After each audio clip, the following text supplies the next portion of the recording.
Good morning, fellow. Wow. Good morning, fellow humans. Um, my name is Edward Bevilacqua. This is Department of Career Services G.school, March 2nd, 2025. It's just before 6 a.m. out here in southwestern Nevada, west of Sin City, east of Death Valley, and south of Area 51. Hard scrabble territory. People with sharp elbows. But that's okay. We are here, and we are here to help our students and others on their journey through this life where we are a soul with a body. We're not a body with a soul, we're a soul with a body. And when this body is done, the body stops functioning, the soul continues on. And where it continues to is related to the trajectory, the path it was on while the body still worked. So the key thing would be, since we're a soul with a body, we should take care of the body.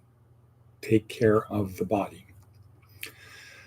Fitness and health, what you ingest, process, digest, is important. Garbage in, garbage out. GIGO, garbage in, garbage out.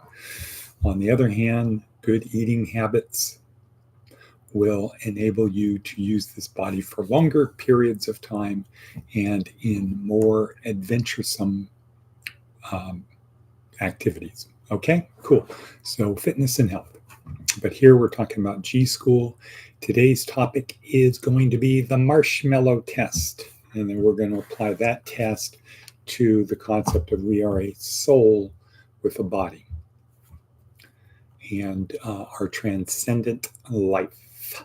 But before we do that, let's look at what's on our worksheet, because that's where the magic happens. It's the worksheet. It's not the podcast. The value of the podcast is building better habits. That's it. Unconscious behavior, building better habits, having a routine, getting up or particular time during the day, watching the podcast, and then it's repetition, building better habits, and then having a proto habit of improving on the habits. Aha, good morning, Diana, you're back. Glad to see you're safe. Well, maybe you're not safe. Glad to see you're back. So it's about building better habits. And I would say whoever has the best habits win.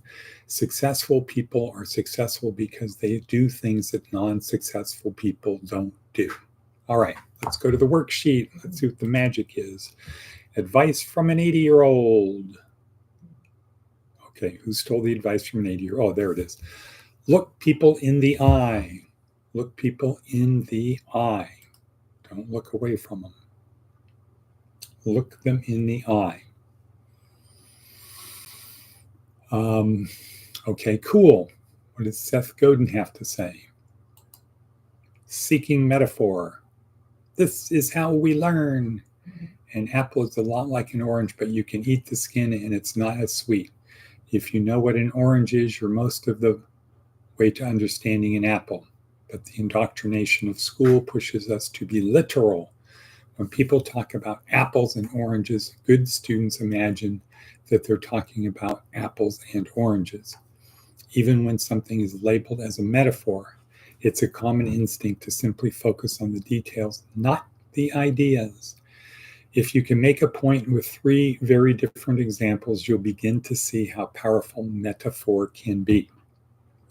The hard work is to shift our default, the image that every incident, story, or example is actually a metaphor, and only eventually coming to the conclusion that the specific details are what's on offer. What? Logic is symbolic. Language requires handholds to help us understand the symbols, but it's the logic that remains. That's very deep. Too deep to comprehend the way we're doing it, but deep. So when you get to the worksheet, focus on this Seth Godin one, because I think it's a good one. Let's see. Diana said, oh, good. Not Bevy has arrived. I got in a program shelter for women. Good. Buenos dias. Trying to do my last class to graduate and get into housing. Super. And we will say, Miss Trinkle, wherever you are. Good morning, Miss Trinkle, wherever you are. Actually, I saw her at a restaurant last night, a Japanese hibachi restaurant last night. I saw her there because she was sitting right next to me. Okay. All right. So there we go. Today is Choich Day. Choich Day, Choich Day, Choich Day. Back to the worksheet, back to the marshmallow test. Right. The marshmallow test. Okay, so how are we doing for time? Good. All right. So normally this is Amy Cuddy talking about how our body language affects us. Usually body language works. I see your body language and it tells me what you're feeling. The other way we do it is how my body language communicates with you, right? So Amy Cuddy's thing was, how does your body language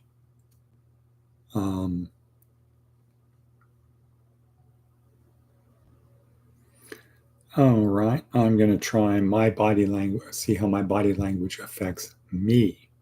Right. Okay.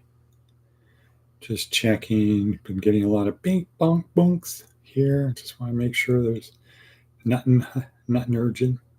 What's for breakfast, Sophie? What's for breakfast? What's for breakfast, Diana? Matt has moved. Once again, is in the process of moving. So his trajectory is going down. Oatmeal. Okay, Sophie got it right. Ding, ding, ding. Nuttin', honey. Nuttin', honey. That's what's for breakfast. Great name for a cereal. Okay. All right. 7 minutes and a half in. The marshmallow test. Okay, so this was something done by Stanford. Way back when. A long time ago in a galaxy far, far away. We have the link to the TED Talk, though. Right? Just want to make sure. Where'd it go? Okay, okay, there it is. Yeah, good. It's in red letter down below. Okay, the marshmallow test. Stanford did a test on kids in their kindergarten, first grade, young kids. And they said, we're going to leave the room. We're going to give you a marshmallow. When we come back in about 15 minutes, if you didn't eat the marshmallow, we're going to give you a second marshmallow. And then they had a hidden camera on them. Watch what they did. They came back 15 minutes later, and most of the kids, I think it's like 80%, ate the marshmallow. Then they tracked the kids till they got to be 18 to see what happened. And there was a high correlation between the kids who deferred gratification and success. The kids who deferred gratification. So if you didn't eat the marshmallow when you were a young kid, you already learned self-control, self-discipline. And that is what is important. So that goes to our third leg on our table, the emotional leg. If you can't control your emotions, don't worry, somebody else will, and they'll probably take you out of the game. So that's about self-control. Self-control is not letting other people control your emotions. Always being pleasant, maybe being firm, like, no, here's the line. Do not cross that line. And the other person gets, yeah, they're serious. I'm not going to cross the line. It's sort of how it is with President Trump. He makes very clear lines. If you cross that line, I will take up the sledgehammer to your mosquito thing. He did that the other day with Zelensky in the Ukraine. Tell him you're not in charge here. You're only in this war. The war would have lasted 7 days without support from the U.S. You are not in control. You played the cards bad. Blah, blah, blah, blah, blah. Anyway, 10-minute break so I can be there for at least some of the... Okay, so what time are you going to be leaving? What? Not a baby. Yes, Matt has moved. He wanted to save some money, so he's moving into a house with some other people. Bonk, bonk, bonk, bonk, bonk. So he has lost all privileges. Okay. The marshmallow test. Well, you know the marshmallow test, but for you, Wadababy, I would say life is a marshmallow test. Our life is a marshmallow test. Think of our life as a marshmallow test.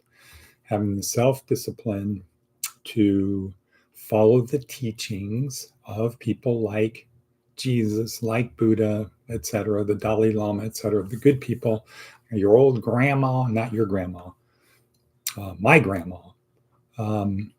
Pursue that path doggedly, and then what do you get afterwards? 1,000,000 marshmallows. So that's our thing of eternity. 7.84-mile walk versus 100 years is the width of a hair on our head. Most people think that this is what's important. This hair on our head is important, and to get as much satisfaction, we're going to grab as many marshmallows as we can stuff into our mouth. That might be a better analogy. Okay, you can have as many marshmallows as you can pick up around the room. We've got them hidden in the room. Some are here, some are there. You can have as many marshmallows as you want, stuffing them in your mouth, as much as you want for the next 15 minutes, or we'll make sure you have marshmallows every day, or something equivalent, something good every day. What do you choose? We are conditioned to see it as there is no second reward. It's just how many marshmallows can we grab in this life? What's the maximum pleasure, maximum reward as we define it that we can get here? Maybe it's power, maybe it's money, maybe it's looks, David Foster Wallace, whatever it is, knowledge, whatever it is, it's the choices that now or something better forever. But you can, it's either or. It is binary. The marshmallow test is binary. You eat the marshmallow or you don't eat the marshmallow. There's no, if you eat the marshmallow, you get this reward. No, it's you. If you want immediate reward, eat it. If you don't, defer gratification, then you don't eat it. And so I would say perhaps that is a better way to look at the teachings of Jesus. He said, if you do these things, you will have everlasting life. Boom. Bonk, mic drop. If you do these things, you'll have everlasting life. All you have to do is what I'm asking you. All you have to do is not eat the marshmallow. Don't eat the marshmallow. I'm only asking you to do 3 things. Love God with all your heart, mind, and soul. Love one another as I have loved you, which means take care of the hungry, the thirsty, the unclothed, the unhoused, the sick, and the incarcerated. Take care of those people, the orphans and widows. That's how you love one another as I have loved you, and make disciples of all nations. If you do that, you will be one with the Father and I. So if you do that, you will pass the marshmallow test. Versus now Paul, who came along to build a church, to integrate the Gentiles, to get the Jews to follow the way, to leave Judaism, say the Messiah has actually come. So Paul's mission was very different from Jesus's mission. And unfortunately, my experience going to all these churches is more weight is put on Paul than Jesus.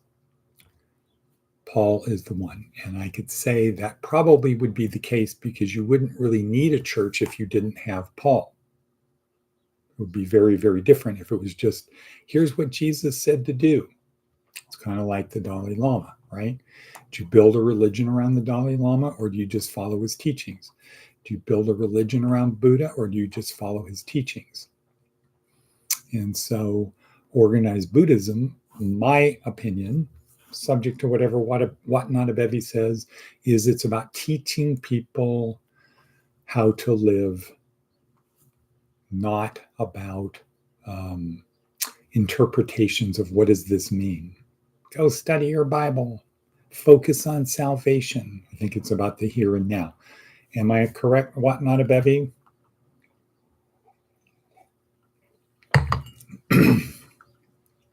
So perhaps we should think of life as a marshmallow test, the ultimate marshmallow test of life. If we have a transcendent soul, and if this body, we are a spirit with a body, wouldn't it make sense that this life is about a marshmallow test where we can either enjoy things now or prepare for the future? That is better. Build a better future. Okay, what do you say, Diana? You loved the marshmallow video, right? If there's a link to it down below, I encourage you to watch it. Joaquim de Posada, who's now dead. Rest in peace. Maybe we need some Shivas and Shalom for Joaquim. Good personality. Never knew the man, but okay, I'm having my new everyday dose mushroom coffee. Okay, so we're going to call it. Let's call it, people. Today is Church Day. I recommend going to church. Diana, just go into a church. I would say a Catholic church would be good to just study, reflect. Where have you come? Where are you going? Just Catholic churches are much more reverent. Protestant churches are more, especially the new non-denominational ones, are more utilitarian. Go into a place that is sacred ground, where for long periods of time, lots of people have come and opened up spiritually. Okay, so that we're going to call it, people. Tomorrow is Monday, right? Back at it again. Today is the Lord's Day. The 8th day, the Lord's Day. Let's make something happen. Okay, and I'm going to say, and cut. Bonk, bonk, bonk, bonk.